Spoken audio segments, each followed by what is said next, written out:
All right, this is my good brother, my friend, Brother Deric Muhammed. Always good to see him. He has a Black Male Summit twice a year. And I guess for the past at least 4 or 5 years, I can't recall, I've even reached out to him to donate. I spoke once or twice, but it's important that members of the professional class in Houston and all around the country remember that you have an obligation to the young men, okay? The young men in the community. Now I know it's called Black Male Summit, but when I'm there, I often see young Hispanic men. I've even seen a few young white men there. I see young men of all ethnicities at this summit. Maybe you can tell the people a little bit about it, and if they want to donate, they can do that. I have a very strong following on YouTube, you know what I mean? And I oftentimes will cite the lessons that I learned from the Honorable Minister Louis Farrakhan and the Honorable Elijah Muhammad, and they should be given credit. Largely why I feel the obligation to give back, even though I am a Christian, you know, and I love Christ, and you know, that's who I follow.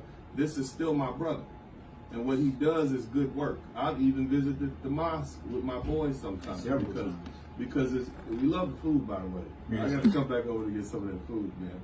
But the most important thing is we should not let these religious divisions separate us from doing the good work that both Jesus and the Prophet Muhammad, peace be unto him, would want for us. So, brother, if you can explain about the Black Male Summit and who's invited and how you maybe how you came across doing it, I'd appreciate it from my audience. Well, let me first say peace and blessings to everyone in the audience.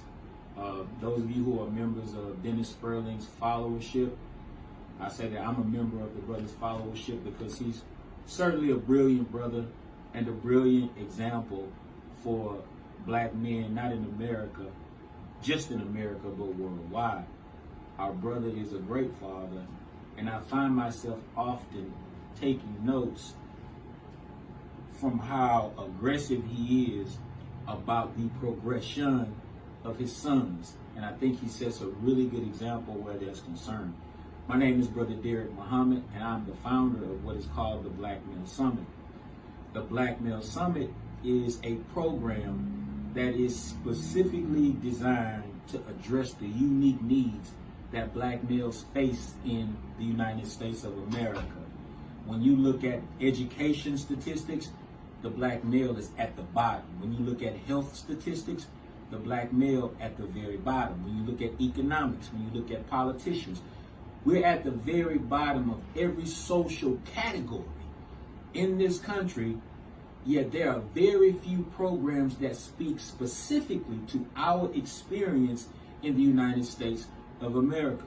So what we try and do with the Black Male Summit movement is we try to teach black boys those things that they're not taught in traditional institutions. There's certain things that are not being taught in schools that should be.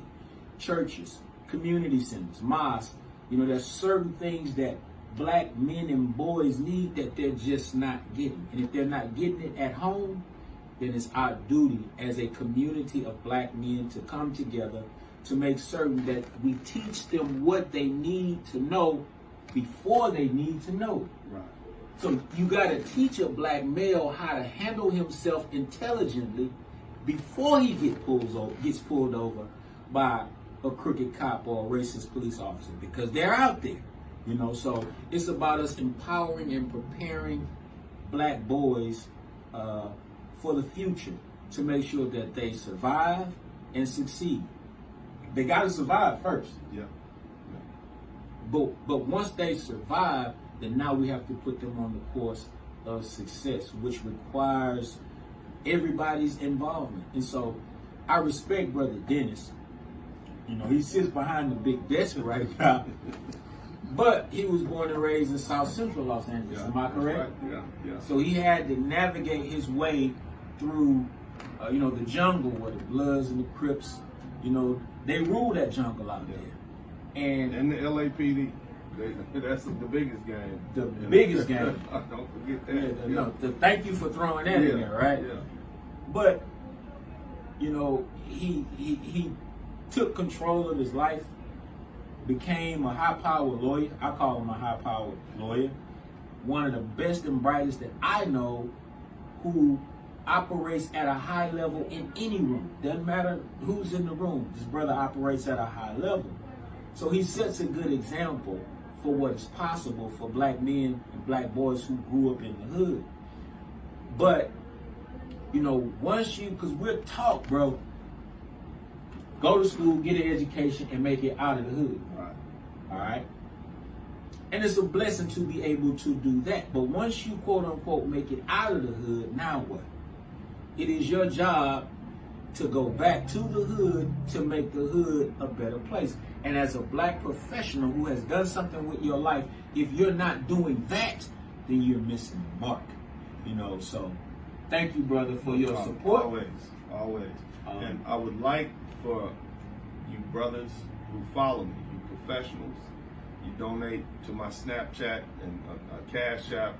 I would like you to donate to this very, very important program that Brother Deric Muhammed puts on. Brother Muhammed, do you have a PayPal or a Cash App that they can donate for the summit? Please give them that information. You can go and donate to our Cash App. The Cash App is #Truth Trafficker.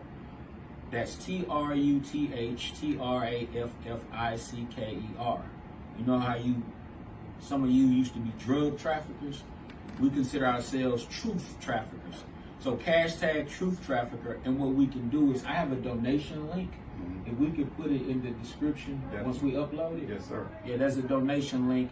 And if you would like to make a contribution to the Black Male Summit, we greatly appreciate it.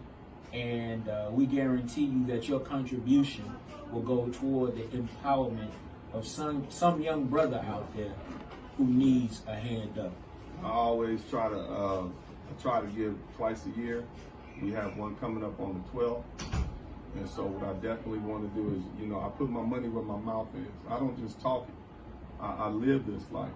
Because at the end of the day, I know if we don't deal with these black boys now, we'll have to deal with them when they become older men. And they're going to be running up on you, taking you out your car, running up in your house, which is the path that I could have been on. But thank God that I had men like you, not like you.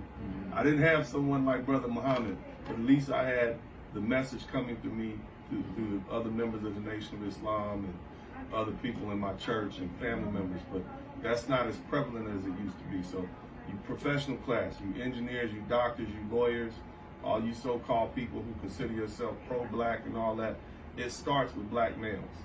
If you don't have a strong black male group and strong black men, you have no community. Right. All right. So thank you so much, brother. I appreciate it, man. Appreciate you, brother.